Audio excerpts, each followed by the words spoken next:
21 বছৰ বয়সত তই কি কৈছ তই জুবিন গাৰ্গক চিনি নাপাও 100% চিনি নাপাও ন নাপাও তই ৰাজীৱ সদিয়াৰ কথা কৈছ ৰাজীৱ দাৰ কথা কৈছ হয়নে ৰাজীৱ দাৰ গান কেইটামানৰ কথা কচোন কি গান শুনিছ ৰাজীৱ দাৰ তই যিটো মন্তব্য দিছ তই সেই মন্তব্যটো দিব লগা তোৰ বয়সে হৈছে নে কাৰণ তোৰ দেউতাৰ বয়সৰ এইটো মানুহ জুবিন গাৰ্গৰ হিষ্ট্ৰীটোৰ কথা মই কৈছো শুন যেতিয়া আলফাৰ লগত আগতে কনভাৰচেশ্যন কৰিছিলে আমাৰ অসম গভৰ্ণমেণ্টে তেতিয়া জুবিন দাহঁতে কথা পাতাই দিছে এইবিলাক হ'ল হিষ্ট্ৰী তই জানাটো উচিত বাট দেন তই যিখিনি কথা কৈছ সেইটো বেয়া কথা কৈছ তই সেইটো একচেপ্ট কৰ নাই তই বেয়া কৈছ বুলি জাতীয়তাবাদৰ নামত তোৰ এটিটিউড যোনটো এটিটিউডটো চেঞ্জ কৰিবি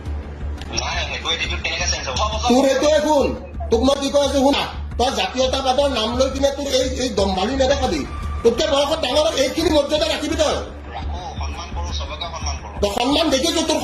সন্মান ছচিয়েল মিডিয়াত ঘূৰি আছে